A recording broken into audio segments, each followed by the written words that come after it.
When it comes to a do-or-die situation, who would you trust to take the last shot? As one of the most clutch players in the league today, KD gave his answer. He would choose Kobe.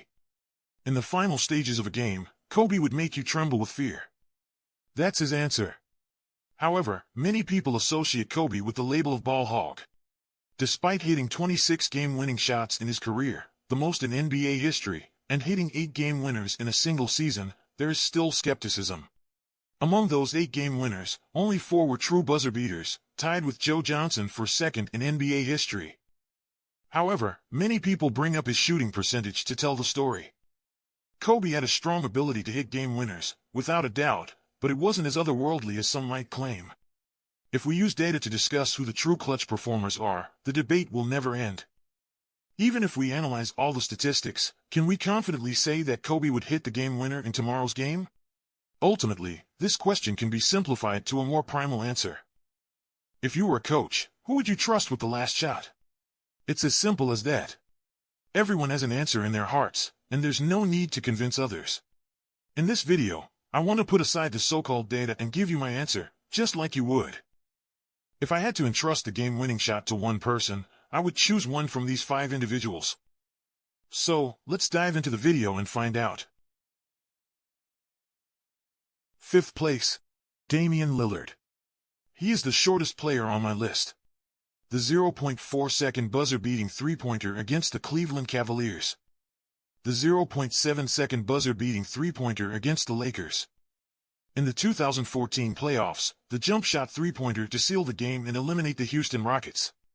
And that incredibly deep three-pointer with no time left, eliminating the Oklahoma City Thunder from the playoffs.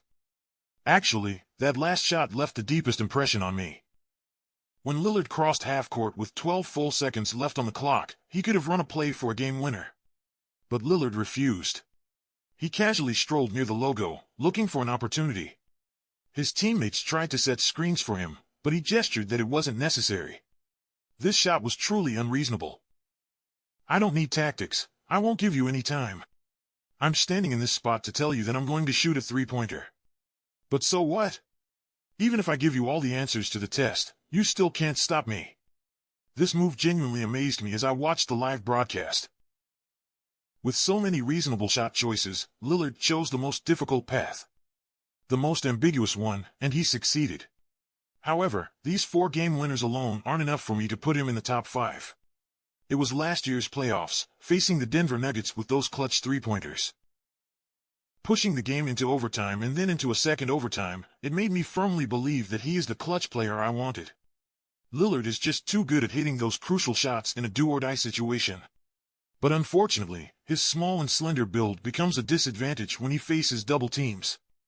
Taking that into consideration, I ultimately ranked him 5th. Next is 4th place, Kobe Bryant. Giving the ball to Kobe means that all hopes of victory rest on this man's shoulders. He will take the shot, even when faced with 5 defenders. Kobe's obsessive personality destined him to take on the responsibility of being the clutch performer. Honestly, I'm not a big fan of this type of personality. He made tactics on the whiteboard meaningless. But it must be admitted that Kobe is the best jump shooter against defense. In crucial moments, I need his obsession. Kobe won't hesitate or hold back. Even if the shot has a 1% chance of going in, he will firmly take it. Kobe left the deepest impression on me in 3 games, the dual game winners against the Portland Trail Blazers, the dual game winners against the Phoenix Suns, and that banked three-pointer, the most unreasonable buzzer beater against the Miami Heat. That shot had no rational explanation. The most irrational thing is that it went in. Dwayne Wade expressed what was on my mind, saying that if it wasn't Kobe who made that shot, he would have smashed the locker room. Compared to Lillard, Kobe had better physical advantages. Regardless of his body and how severe his shooting form deformity was, Kobe could still hit miraculous clutch shots. It's strange that Kobe's shooting percentage is not the highest. I also know that I don't like his shooting style, but in crucial moments, he gives you confidence. So, in my list, I would rank Kobe 4th. Next is 3rd place, Celtics legend, Larry Bird. This trash-talking king left 2 unforgettable moments in my memory. The first one was during a game against the Washington Bullets. In the final moments, Larry Bird pointed towards the opponent's bench and said, "I'm going to hit the game winner right here." Was it arrogance or extreme confidence? The game was intense, and in the last moments of the fourth quarter, Bird hit a game-tying three-pointer. However, the shot was invalidated because Coach K.C. Jones called a timeout. When play resumed, Bird looked displeased and hit another running three-pointer to tie the game again. The game went into double overtime. In the last 2 seconds of the second overtime, Bird delivered the game-winning shot and uttered those memorable words towards the opponent's bench. The second moment was during the 1988 NBA All-Star three-point contest. Bird went in without warming up, and he didn't even take off his team jacket during the competition. He arrogantly said, "You guys are all competing for second place, right?" And without a doubt, Bird won the three-point contest championship. In the 1980s, when basketball techniques and concepts were still evolving, and other players relied on instinct and unorthodox moves, Larry Bird emerged with a complete understanding and execution of fundamental and efficient techniques. He was an all-around player, but he was exceptional in clutch situations. He would always deliver a fatal blow when the score was tied or his team was trailing. What's remarkable is that you knew he would shoot a three-pointer, but you couldn't stop him. I rank him third not only because of his clutch ability but also because I enjoy his trash talking. As for second place, I choose Kevin Durant. He has numerous advantages. His physical and static talents are outstanding. He excels in different areas of the basketball court, whether it's attacking the rim, mid-range pull-ups, or unpredictable jump shots from beyond the three-point line. Durant can make all sorts of unreasonable shots in the face of defense. His height doesn't limit his ball-handling skills. With excellent dribbling ability, Durant can create shooting opportunities for himself. He can catch and shoot, and he can make shots against multiple defenders. Handing him the ball in clutch situations allows Durant to showcase his killer instinct. In terms of scoring ability, Durant is the most exceptional player I've seen. He has proven his capability to take on the responsibility of being a clutch player through battles like the Cavaliers-Warriors and Bucks-Nets matchups. Compared to the previous three players, the main reason I rank Durant second is due to his physical and static talents. I highly value this advantage. It means that when facing the same defensive resources, Durant's shooting space is less affected compared to the others. However, his killer mentality might not be as firm as Kobe's. Since I've made a ranking, it means I have to make a choice among them.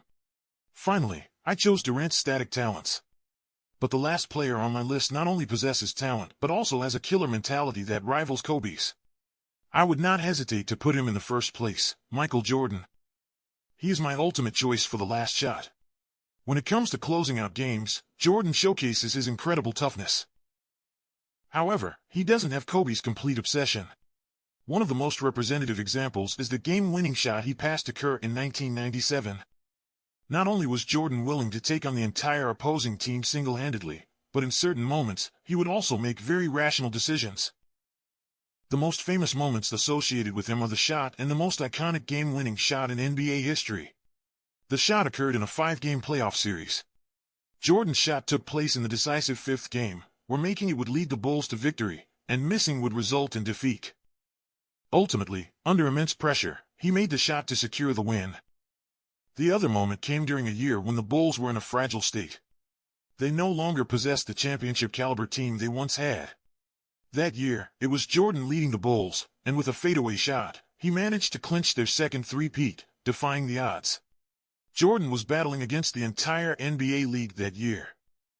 The significance behind this game-winning shot and its iconic status make it invaluable. If you need someone like Kobe who can single-handedly turn the tide of a game, you can choose Jordan. If you need someone like LeBron who can remain composed and make the right decisions in crucial moments, Jordan can also be your choice. When all these elements come together, Jordan is the player I have the greatest reason to entrust with the last shot. Simply put, it's because he is Michael Jordan. The meaning behind this goes beyond what statistics can demonstrate. I understand that not many people may agree with my list, but in my heart, this is my answer. Now, I would like to pose a question. Who would you trust with the last shot?